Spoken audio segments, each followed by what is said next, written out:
look what just arrived. So yes, I am going back to a 750. If you remember, a few years ago I had one and I had it connected to an auto drive. No auto drive for this one right now, but I found a deal on a used one, and you know, it was in really good shape. I'm going to be tearing down the Zero press. I love this thing. I really do think it's a great press.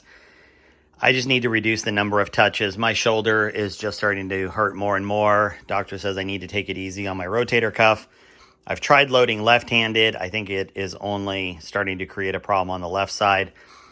So I just need to kind of back off. So going back to the Dillon makes sense. I'll kind of walk through some more of the pros and cons of it. There's a couple other reasons. There's some accessories that are out for the 750 now that weren't out when I had it a couple years ago. And overall, it should help expedite my loading. You know, there'll be things I miss about the Zero press. Again, I have nothing but positive things to say about it. It just doesn't happen to be the right fit for me right now. So let me get this cleared off. We'll start getting it all set up. And I need to get some brass processed today, so I got to get my butt in gear. Here is the first step. We've got the inline fab mount. So I bought this directly from Inline Fab and also picked up one of their ergonomic handles that we'll install later. But I think it was about 80 bucks for the Ultra mount, 65 bucks for the handle. But I do think this is probably a little better mount than the strong mount from Dillon. And I do like the handle Inline Fab makes better than the Dillon roller handle. And since a lot of this is being done because of my shoulder and stuff, I wanted to get the best possible ergonomic, you know, fulcrum advantage that I could get. And the inline handle definitely is better at that. So we had to install the bottom plate first. It just screwed in right here and here. And then we installed these two.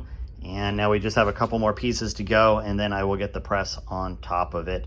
I'm waiting to mount it down to my bench until I get the press on top and I can really make sure that it's where I want. The last thing I want to do is drill more holes. I'm already going to have extra holes from where my Zero press was mounted.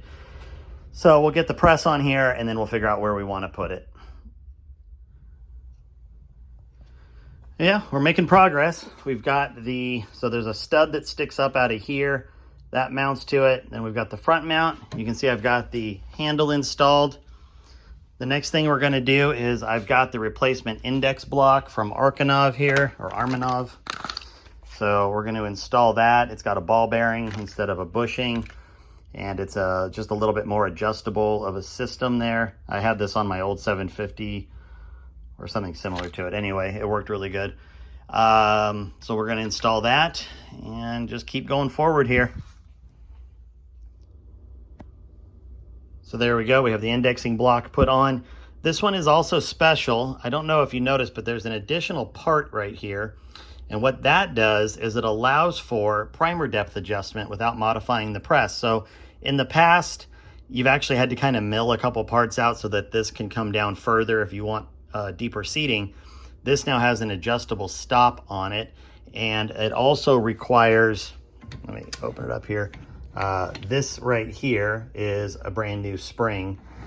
Everything else is the same, but it does come with a new spring so that you can more easily adjust your primer depth. So that's installed. On to the next step.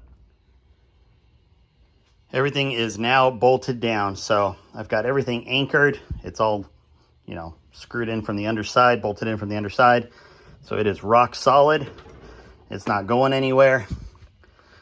I need to get my Magnum conversion on now, the Magnum case feeder, get a tool head in. That's my next step. I am calling it quits for the night, but I've got my Magnum shell plate on. I've got my Magnum feeder plate back there. I've got my sizing die set up. I've got my expander mandrel, and I've got my decapper. So sitting pretty good. The handle works great.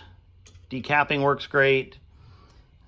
Feeling pretty good about it. So tomorrow I will put the finishing touches on it. My case feeder won't show up for about a week. I might have to hijack the one off my Ampmate in the meantime.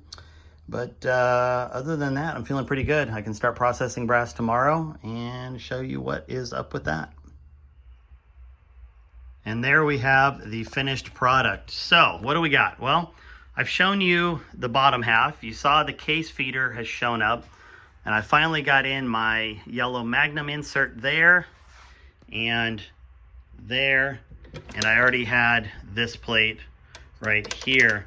So the only thing that I've had to do is, and I don't really have to, but just kind of makes me feel better, I'm shooting a very short Magnum, so I need the diameter of this, but this is made for taller Magnums. So I just put a little block here. There's another piece on the other side so it's not sticky, but it just keeps it just above case height so that you can see it feeds really well out of there. Tool head wise, I've got one tool head, which is my decapper and my Cortina Precision sizing die. That one gets locked down. And then this one here is my generic decapper, just to get anything out after tumbling. And then my Cortina expander. And then this here is a modified Lee die that has a diamond brush in it, so that after everything's done, they get a little bit of a brush out. I may play with this some more and put a motor on this of some kind, but I've taken it off my Henderson. If you remember, for those that watched, I'm back to running a Pilot on my Henderson, so I've moved the diamond brush back to here. But anyway, aside from, like I showed you, the Armanoff here, the Unique Tech ball bearing here, and honing the plate, I haven't done anything else to it yet.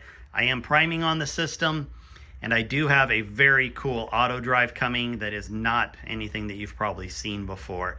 Hoping to have that in the next couple weeks, and very, very excited about that.